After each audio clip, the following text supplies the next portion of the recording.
Minha história até eu tomar posse no primeiro concurso. No vídeo de hoje eu tenho a pretensão de trazer para você um pouco da minha história com o objetivo de motivar você, com o objetivo de trazer para você algumas técnicas de estudo que eu utilizei, que você pode utilizar também e fazer com que você pegue alguns minutos aqui desse bate-papo que a gente vai ter aqui, bem objetivo, com poucos minutos para não tomar o seu tempo e introduzir alguns detalhes que aconteceu na minha vida que você também pode utilizar esses detalhes para você avançar nos seus estudos. Se você não me conhece, meu nome é Alexandre Soares e toda semana eu venho disponibilizando conteúdos gratuitos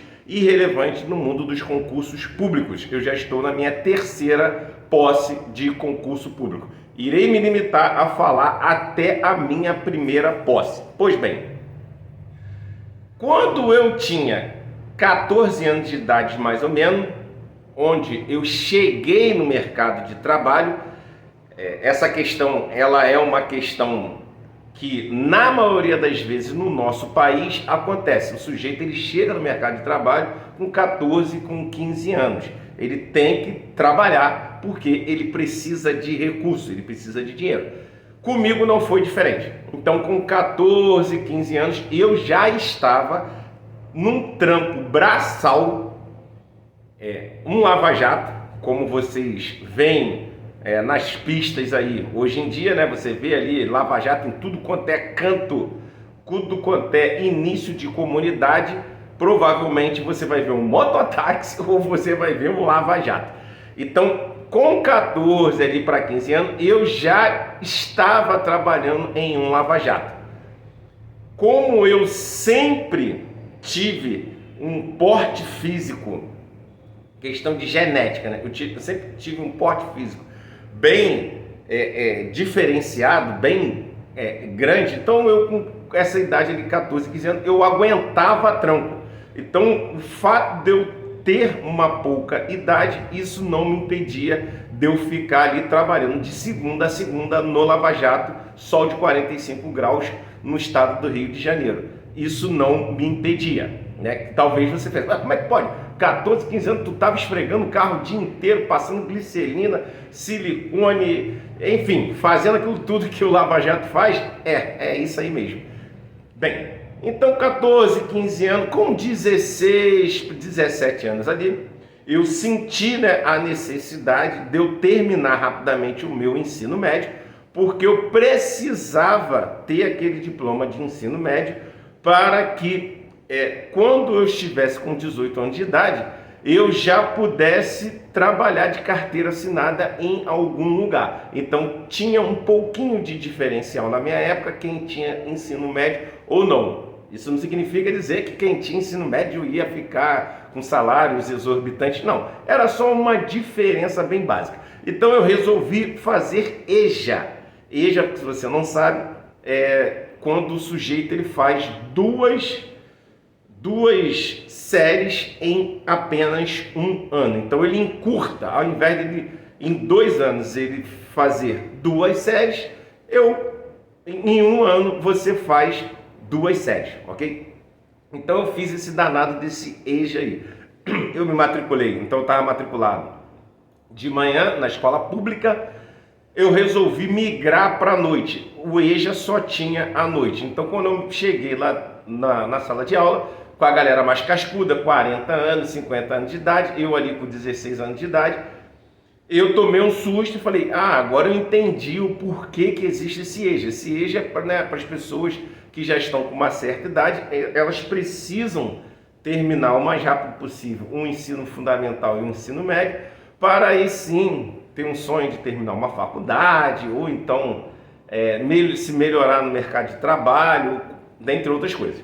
Então eu me deparei ali com os cascudos, com as pessoas mais antigas e pensei, bem, assim que eu terminar esse ensino médio, vou terminar com 17 anos mais ou menos, eu quando eu estiver com 18, eu já vou estar apto a arrumar um emprego ou um trabalho que exija ensino médio. Até então, eu continuava no Lava Jato. De 17, aí terminei o ensino médio nessas condições, no EJA, no colégio público, Lava Jato o dia todo, o dia inteiro, e depois, à noite, eu ia para o tal EJA. Terminei. Nessa que eu terminei o ensino médio, eu comecei a ver outros trabalhos. E surgiram outros trabalhos do tipo, outros trabalhos que surgiram foram bicos, né? Bicos do tipo segurança, fazer segurança. Então, como eu sempre tive essa genética aqui, então quem tem a genética parecida com a minha está apto a exercer atividade de segurança, né? Segurança é assim, ó lá, negão, careca, cara emburrada, forte. Então eu estava apto a exercer o trabalho, o bico de segurança, sem carteira assinada. Então, eu pegava no Lava Jato o dia inteiro, final de semana, quando chegava à noite eu ia fazer segurança de festa, ok? Até então, não passava pela minha cabeça essa história de concurso público, ok?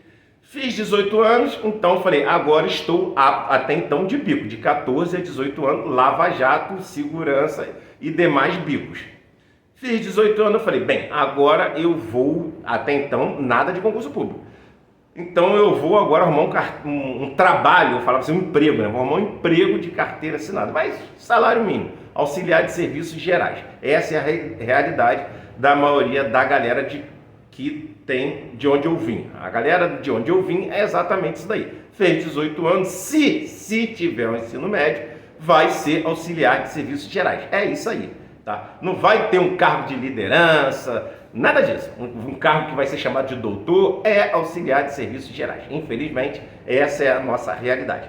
Porque a gente não conhece ninguém. O sujeito que está lá na comunidade isolado, né? Muito mal ele termina o ensino médio no Brizolão, né? Lá no colégio público. Então ele não conhece ninguém, como ele não conhece ninguém, é auxiliar de serviços gerais e está muito bom. Bem, tirei minha carteira de trabalho, arrumei no mercado auxiliar de serviços gerais. Aí eu falei, bem, melhorei. Eu saí do dia todo no sol, lavando o carro, sem aquela renda fixa, e fui para uma renda fixa, que era CLT no mercado. E comecei no mercado, e depois eu fui rodando, trabalhando em outras áreas, mas sempre assim, de salário mínimo, não saía disso daí. Até então, nada de concurso público. Quando eu cheguei mais ou menos, então, ó, 18, 19, 20, 21, quando eu cheguei mais ou menos com uns 22 anos, que eu fiquei sabendo que o meu vizinho, ele tinha passado para fuzileiro naval da Marinha e sargento do Exército. Eu falei, bem, o que é isso? O que significa isso? Porque até então, a única referência que a gente tinha lá na rua, né, na comunidade, é exatamente isso.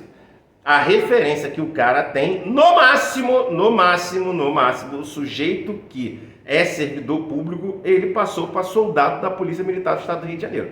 Então, dentro da comunidade do Rio de Janeiro, você dificilmente vai ver um servidor público que passou ali, que não tenha passado para isso, para soldado da Polícia Militar do Estado do Rio de Janeiro. Aquele cara era o exemplo, era a referência que eu tinha lá na rua, que era servidor público, ok? E depois esse carinha passou para a Marinha, fuzileiro naval, soldado fuzileiro naval, depois sargento do Exército, e tinha mais outro carinha lá também que tinha passado para soldado fuzileiro naval, mas a gente não tinha muito contato com esses caras, ok? Com esse cara, eu falei, tinha mais contato com esse meu vizinho, o segundo da história. E esse policial militar, tinha um soldado da Polícia Militar lá, a gente tinha mais contato com ele. Bem, eu conto até essa história no meu livro, ó. Se você não ainda adquiriu esse meu livro, esse livro eu vou deixar ele aqui abaixo no vídeo, o link, ou na bio do meu Instagram, Editora Dialética, e a editora ela entrega em qualquer canto do país. Você coloca o seu CEP lá e eu conto com maiores detalhes, né, a minha história aqui nesse livro. Ok? Esse livro é mais uma ferramenta que eu estou disponibilizando para quem estuda para concurso público. A ideia é eu disponibilizar aqui através de vídeos, livros, materiais, ferramentas que vão levar você até a sua tão sonhada aprovação. Então esse livro aqui é mais uma ferramenta. Você vai lá, divide em 10 vezes, 10 de R$4, enfim. Esse livro chega até a sua residência. Então é bom que você treina a leitura. Um dos melhores exercícios que o concurseiro pode fazer é leitura de livro. É um exercício batata para você que quer ter um melhor desenvolvimento mental, ok? Então, dá um pulinho aqui abaixo do link, depois que terminar esse vídeo, né? Aqui abaixo do vídeo eu vou deixar um link para você dar um pulinho lá, ou na bio do meu Instagram. Então, continuando. Eu fui e conversei com esse meu amigo, que era meu vizinho, que passou para soldado primeiro naval e sargento do exército. Eu lembro que eu não tinha conversado muito com esse soldado PM que estava lá. Se eu conversei, foi uma coisa assim, uma conversa muito esporádica, não foi uma conversa séria para eu adentrar mesmo no mundo dos concursos. Mas esse camarada eu tive uma conversa mais firme. E ele foi me dando um toque. Primeiro toque, ele falou assim: bem, eu faço cursinho, ou melhor, eu fiz cursinho no curso tal. Era um curso muito famoso aqui em Niterói. Bem, eu abracei aquilo dali que ele me falou. Esse é o primeiro ponto que eu julgo assim muito importante para eu começar minha jornada de concurseiro. Quando eu ouvi ele falando, olha só, eu fiz curso em tal lugar, lá é o melhor cursinho do município de Niterói. Eu não contestei. O que eu fiz? Eu falei, qual o endereço? Então eu peguei o endereço e eu fui lá até o cursinho. Então esse é o primeiro ponto-chave. Eu não contestei.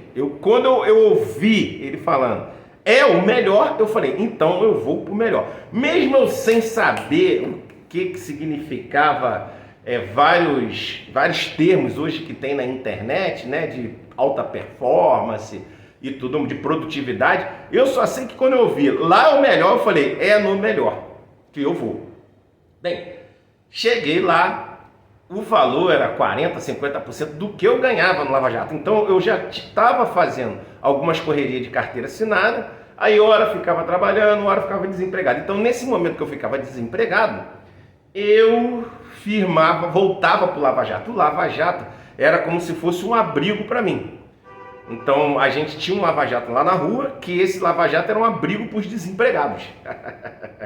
Ora, quando você estava trabalhando de carteira assinada, mas ganhando salário mínimo, auxiliar de serviços gerais, né? Ora você estava trabalhando nisso e ora você estava no Lava Jato. Eu sempre, quando a gente ficava desempregado, a gente chegava lá pro cara do Lava Jato, pô parceiro, deixa eu dar um pega aí até eu arrumar um outro emprego na CLT. Esse era o destino da galera. Ninguém pensava assim, eu quero empreender para ficar milionário, ou eu quero passar em um concurso para ganhar 30 mil por mês, 20 mil por mês. Não existia isso e nem existe isso hoje dentro de comunidade. É o máximo, é isso aí que eu estou falando aqui para você. Então, eu estava nessa vibe, né? Vai com acabar de carteira assinada, vai para o Lava Jato. Acabar de carteira assinada, vai para o Lava Jato. Aí, eu conversando com esse camarada, ele falou isso, então eu peguei ali cerca de 40%, 50% da minha remuneração e pimba, comecei a bancar esse curso à noite. Então eu ficava o dia inteiro lavando o carro no sol de 45, chegava lá todo sujo, embora eu tinha tomado banho antes de ir pro cursinho, né? Mas não saía aquela glicerina e silicone das unhas, você ficava passando o dia inteiro glicerina e silicone nas unhas, a cara toda queimada do sol, todo desidratado. Mas eu falei, bem, aqui tem uma esperança de eu sair dessa braba. E foi assim que eu iniciei minha jornada de concurseiro. Então aqui é o segundo ponto que eu julgo muito importante, que é quando eu falei assim, eu vou lá por melhor curso, esse foi o primeiro ponto. E o segundo ponto, quando eu percebi que aquilo dali significava 40%, 50% da minha renda, eu também não contestei. Eu falei, bem, é a única forma de eu ter uma esperança, de eu melhorar de vida. Então, você que está me ouvindo aí agora, pode ser que você fale assim, pô, eu não entrei num cursinho preparatório ainda, eu não entrei numa mentoria ainda, porque o meu orçamento está apertado, eu estou pagando isso, estou pagando aquilo. Se você conseguir ter essa virada de chave que eu tive lá na época de falar assim, bem, a prioridade da minha vida agora vai ser estudar para concurso público. Se você tiver essa virada de chave que eu tive, o seu orçamento, mesmo ele estando muito curtinho, você estando ganhando um salário mínimo e meio, 2 salários mínimos, você vai dar o jeito de pegar esse valor ínfimo que você ganha e ainda achar um buraco no seu orçamento para você pagar uma mentoria e pagar um cursinho preparatório. Você vai dar um jeito. Por isso que toda vez quando alguém vem falar comigo, Alexandre, sobre isso, sobre aquilo, eu falo assim, parceiro, me desculpe, para mim, quem quer dá um jeito. Eu sou um pouco ignorante nessa parte, eu confesso. Quando as pessoas falam, que eu tô com isso, que eu tô com isso, eu falo, você tá com algum problema de saúde? Ah, não, não tô com problema de saúde. Então é que você não quer, pô. Você não quer. Por quê? Porque quem quer dá um jeito. Eu tenho autoridade, eu tenho autonomia para falar que quem quer dá um jeito. Porque na minha condição lá, eu dei meu jeito. Eu dei meu jeito. Então tem até um ditado que fala assim, você não é quadrado, então dá o seu jeito. É por aí, é por aí. Então, eu acho que mesmo você ganhando um salário mínimo, 2 salários mínimos, você tem como apertar essa laranja aí. Agora, é lógico, você vai apertar uma laranja que já está sem caldo. Isso aí é fato. E eu não estou contestando isso. Mas se você quiser realmente, você vai tirar caldo da onde não tem e vai pagar uma mentoria e vai pagar um cursinho preparatório. No mínimo, para começar a história, ok? Então eu gostaria que você tivesse essa segunda virada de chave. Através da minha história, eu gostaria que você fizesse uma leve reflexão. Será que, cara, eu não estou me auto-sabotando? Será que, depois desse vídeo, será que o problema não está em mim, cara? Às vezes eu estou achando que o problema está em fulano, está em Bertano, mas será que o problema não está em mim, não? Então eu gostaria que você fizesse essa auto-reflexão, ok? Bem, foi aí que eu entrei no cursinho preparatório, mesmo tirando 40% a 50% da minha renda, morando em uma favela, num barraco de telha brasilite, nem laje tinha, telha brasilite. A minha casa era a pior casa da rua. Esses dias eu me encontrei com umas pessoas que ainda moram lá na rua, né? E tava conversando com eles, né? E uma pessoa chegou e falou para um cara que tava comigo, cara, esse maluco é um exemplo de superação. Realmente, essa pessoa ainda mora lá nessa rua, né? Realmente, a casa desse maluco era a pior casa da rua, cara. Eu não sei como que ele conseguiu criar forças para começar a estudar para concurso público, porque a situação desse combatente aí esse maluco tava muito cagado. E eu comecei a rir quando eu ouvi aquilo dali, que é verdade, a minha situação tava das piores. Então, eu no Lava Jato, entrei lá no melhor curso, eu entrei no melhor cursinho de Niterói, bancava 40%, 50% da minha renda, eu tirava para pagar o cursinho, e ali eu saí do bico de Lava Jato e fui fazer o bico de segurança no jornaleiro. Não tinha um jornaleiro, ainda tem até hoje, no centro de Niterói, e o camarada falou, você quer trabalhar como segurança aqui e tal? Eu falei, calma aí, entre ficar esfregando o carro o dia inteiro e ficar em pé igual um cavalo lá, bancando uma segurança, bem, eu acho que é menos pior bancar uma segurança lá, porque pelo menos eu não vou ficar no sol, vou ficar na sombra. Mas tem o risco da segurança, né? Aquela coisa toda. Aí eu botei na balança e falei, naquele momento foi melhor para mim. Vou bancar de segurança, né? Com a minha caroça lá, essa cara larga na pista. E se vier o assalto e tudo mais, eu vou ter que tomar minhas providências. Enfim, vou bancar. E eu resolvi sair. Aí eu bancava a segurança o dia inteiro em pé igual um cavalo. Varize até o talo nas pernas. De quebra. E eu pegava aquele dinheiro suadinho e continuei bancando lá o cursinho preparatório, aquele tal cursinho. Quando chegou um ano de mais ou menos de estudo e bico de segurança, eu fiquei desempregado. No final do ano, 31 de dezembro, eu fui mandado embora por fofoca. Convém lembrar isso aí, porque você já está numa dureza danada, aí você é mandado embora por fofoca, não é nem porque você deu mole, né, enfim, por fofoca, aí mesmo que é uma frustração absurda que você tem que saber lidar com aquilo dali.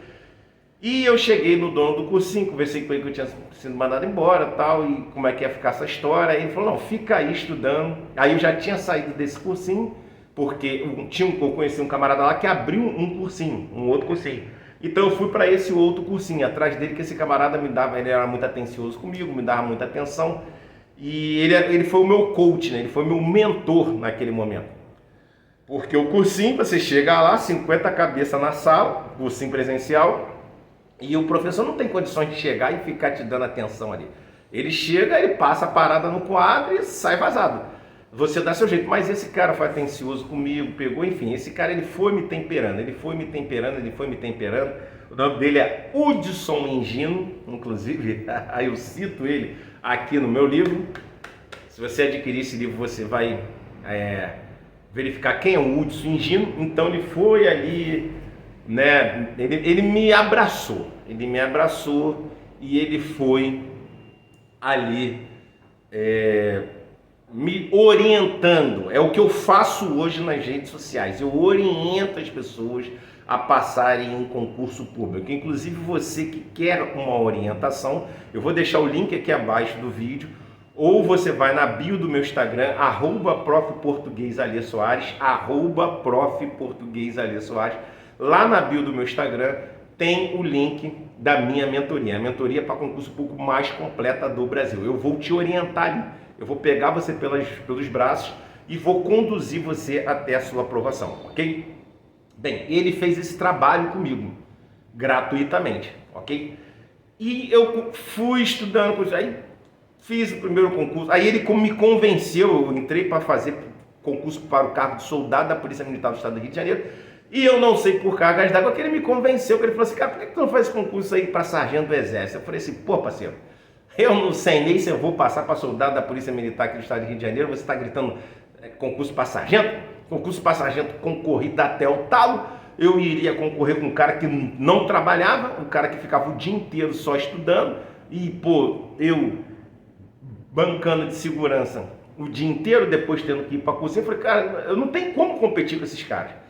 Só novinho na pista, mas eu ainda tinha idade, né? Eu entrei com 22 anos, eu estava ali com... Então era até 24 anos, e ele foi me convenceu. Nessa que ele me convenceu, que ele foi e falou, olha só, é isso, é aquilo, tal, você quer vir? Aí eu falei, então tá bom. Aí é a terceira virada de chave que eu gostaria que você tivesse. Você tem que ouvir quem já chegou onde você quer chegar. Mas ouvir, não é ouvir ficando contestando, mais se, mais aquilo, mais... Não, ouve o cara, ouve a mulher que já passou no concurso, entendeu?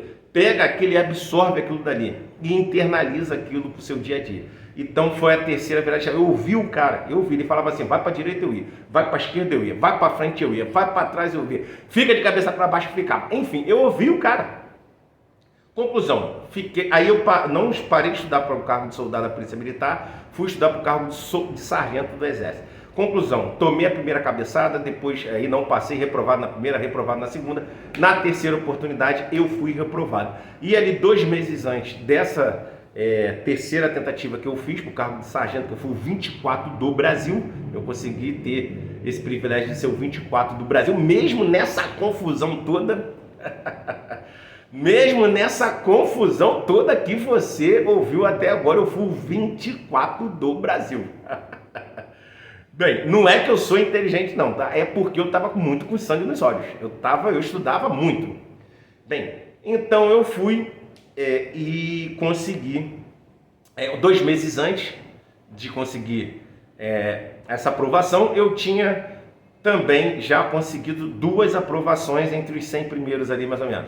Era técnico administrativo da Prefeitura de Maricá e Correios, lembra do Correio, que é essa estatal aí, né, do governo federal, que entrega cartas aí na casa da galera. Eu consegui também passar para o cargo de carteiro. Rolou um concurso para carteiro, também consegui, ok? Lembrando que nesse último ano eu fiquei desempregado, eu não trabalhava. Então um ano eu trabalhava e estudava, no segundo ano eu não trabalhava, ok? Então essa foi a minha primeira posse em concurso.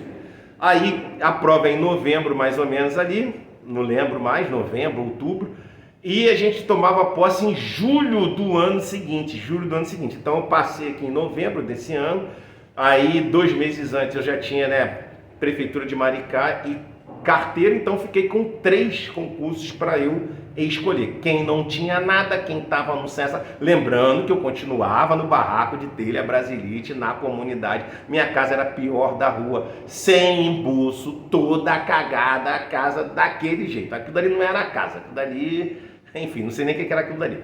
Mas eu lembrando que eu continuava nessas condições, tá? Quando eu passei nesses 3 concursos, eu estava nessas condições, exatamente nessas condições, bala voando para lá e para cá, né? Eu morava ali no meio no miolo, tinham 3 favelas em volta ali de onde eu morava, então era aquela ladainha, né? Facção A aí vinha invadir a facção B e troca de tiro com a segurança pública, enfim, eu ficava no meio daquela ladainha toda ali, daquela confusão toda, né? Além de todas essas dificuldades, ainda tinha que encarar isso aí. Todo final de semana, até dia de semana mesmo, tiroteio até o talo, enfim, essa ladainha que você conhece até hoje no estado do Rio de Janeiro, que nunca vai acabar, infelizmente. Infelizmente, é isso aí. Bem, essa é a minha história. Aí, quando chegou lá em junho, eu não quis tomar posse nesses 2 concursos da área administrativa, chegou em junho, eu fui lá, em julho mais ou menos, fui lá e comecei a minha escola militar, né, o curso de formação para o cargo de sargento do Exército. Essa foi a minha história até a minha primeira posse. Aí eu me formei como sargento combatente de infantaria, ok? E consegui voltar para o Rio, consegui ter média e voltar para o Rio. Bem, eu espero que essa minha humilde história venha te ajudar em algum aspecto nos seus estudos. Se fez sentido para você esse vídeo, se te ajudou de alguma forma, escreve aqui abaixo. Cara, aquele ponto que você falou ali me levou a fazer uma reflexão aqui profunda. O outro ponto também, que eu gosto de ler o comentário de vocês aqui. Então deixa aqui abaixo do vídeo o que te marcou nessa história, o que te ajudou nessa história. E não se esqueça de me seguir